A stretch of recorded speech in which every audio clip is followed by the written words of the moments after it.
Hey, what's up YouTube, and welcome back to my channel, Ask Jimmy Smith. Today we're discussing the oh so fun topic of a significant change in the online retail marketplace, which is the Integrity, Notification, and Fairness in Online Retail Marketplaces for Consumers Act, or more commonly known as the Inform Act. Everybody loves legal discussions. So here's a disclaimer. I am not a lawyer and I am not fully versed in this act. So the information I'm going to present here is from a high-level overview of the research. So I do suggest contacting a lawyer to get the full scope of the Inform Act and how it will affect your business or you as a consumer.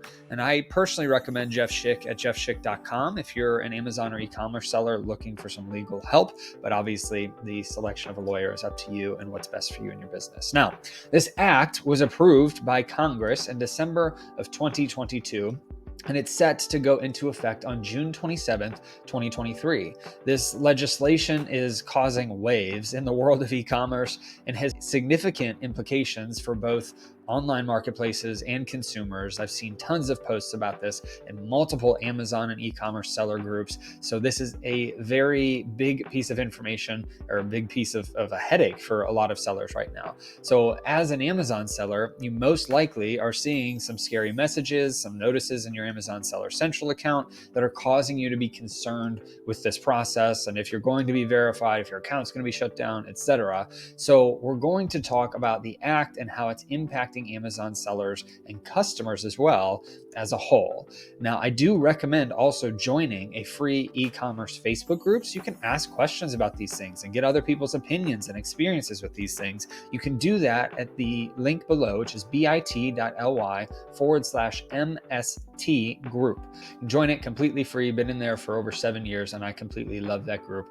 An excellent community to join. But before we do get started in the actual content of this video, I am doing a contest on this video for one lucky winner. If you want to be entered in to win a copy of my Amazon best-selling book, Side Hustle to Full-Time Income, plus the free course and audiobook that comes with it, all you have to do is drop a comment below on today's video and make sure that you hit the notification bell, because you want to tune into the next video to see if you won, since I'll put the winner of this video into the middle of that video. So let's go ahead and dive into what the Inform Act is all about by setting the stage, so to speak. So picture this, it's 2021 and the Buy Safe Coalition, which includes the Retail Industry Leaders Association, estimates that the sale of fraudulent goods online is resulting in a staggering annual loss of $54 billion.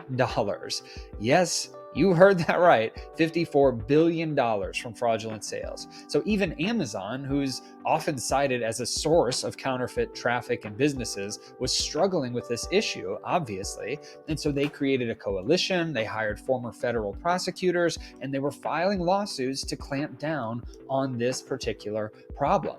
So in response to this escalating issue, because it was only getting worse and worse through the years, along comes the Inform Act. It's like the new sheriff in town, so to speak, aiming to bring a greater level of transparency and accountability to the online retail marketplace. The act empowers the Federal Trade Commission, or the FTC, to impose hefty fines for violations. So a first-time violation can actually cost you $46,517, and repeat offenders could face injunctions and civil actions up to and including being shut down completely and other fines, etc. Now, the Inform Act specifically targets high volume sellers, or what the act would consider a high volume seller anyway, and that would be anyone who makes 200 or more sales of a consumer product in a 12-month period, racking up $5,000 or more in gross revenues. So let me tell you, that is a lot of sellers. The majority of Amazon sellers actually meet or go over that amount. So online marketplaces are now required to collect and verify a range of information from these high volume sellers, including their bank account details, their tax identification, and other contact information. So what's more, the information must be verified and certified annually. So this is going to become a yearly item for you to do unless something changes.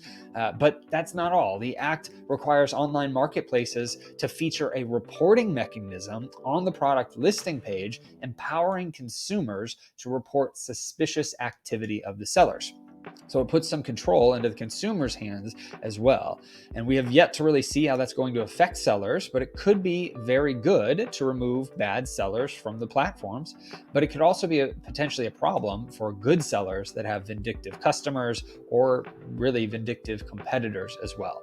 Now, for anybody that's been on Amazon for any length of time, you know that there's plenty of ways to report suspicious activity or counterfeit products. And we've been seeing those issues in the past. So I'm not sure how it will affect Amazon specifically, but this is part of the rule. So we will just have to wait and see how these changes really affect things. Now, for the biggest sellers, those with over $200,000 per year in gross annual revenue, additional information must be disclosed to consumers in a clear manner. So be on the lookout for that. You may have been asked for some additional information as well. So you might be thinking, does this apply to all online marketplaces, or is this just an Amazon type of a thing? So not exactly. The Act actually defines an online marketplace as an electronically based platform that facilitates third-party sales of consumer products in the United States. And a consumer product, that would be any tangible property used for personal, family, or household purposes, according to the Magnuson-Moss Warranty Act. So purely digital goods currently appear to be outside the Act's scope. If you're selling digital goods, this might not apply as much to you, although the FTC has not formally acknowledged this limitation, so it still may apply to you selling digital goods in the future. So with these new requirements looming, online marketplaces subject to the Act are in a rare race against the clock, so to speak. They must quickly identify the high volume third-party sellers, collect and verify the necessary information, revise their procedures and reporting mechanisms, and when applicable, ensure clear disclosure of the information to their customers. All of this needs to happen before the Act's effective date of June 27th, 2023. Now, since we're less than a month away from the rollout, at the time of this recording, it's the 3rd of June when I'm recording this. This will go live in a few days. Since we're less than a month away from that June 27th date, online marketplaces, including Amazon, are rushing to gather missing information from what's considered their high-volume third-party sellers, which again is a very low bar in my opinion. A lot of people hit that mark. So Amazon has recently been reaching out to sellers to explain these new requirements, and I'm sure that you've gotten, if you sell on Amazon, I'm sure you've gotten this notice. However, if you've opened your store recently, you're probably okay because Amazon has been collecting the necessary information for a while. Once this Act got put into place back at the end of 2022, they've been collecting this from new sellers for a very long time at this point.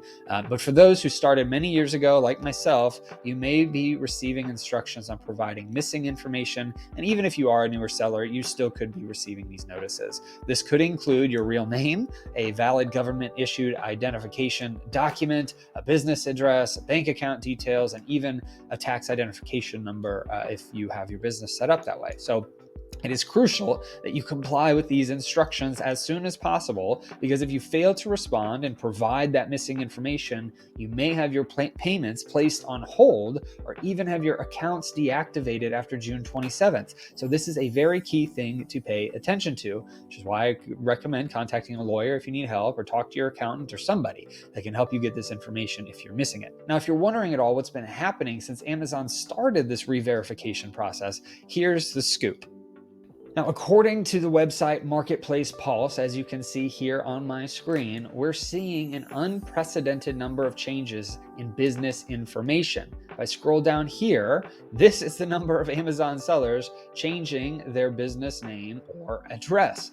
You can see that nearly 100,000 Amazon sellers have changed their business name or address in recent weeks. So that's 30 times more changes than we usually see in a month. This is a staggering amount of changes because of the Inform Act. Now, I will post a link to this article in the description of this video, and you can read through Marketplace Pulse's information on Amazon re-verifying the identity of its sellers that recently came out. Talks a little bit more about the Inform Act, like I'm doing currently, and it shows the research of 100,000 Amazon sellers changing their business name, or nearly 100,000. More sellers didn't need to change them or are yet to verify their details also. So that's 30 times more changes, which is pretty crazy to me, to see some of these changes because of the Inform Act. Now, given the massive scale of this operation for marketplaces, some sellers might encounter issues with account verification. It's just natural when you have this many people and companies that need to re-verify, there's going to be some issues. But overall, the Informed Consumers Act is set to make marketplaces safer for consumers and small businesses alike. So Amazon was the first marketplace in the United States to make their sellers' business details public in 2020. If you remember that change at all, if you've been around that long, some of those business details information are public on the Amazon marketplace. And now this new federal law will ensure that all marketplaces verify these details that are being posted.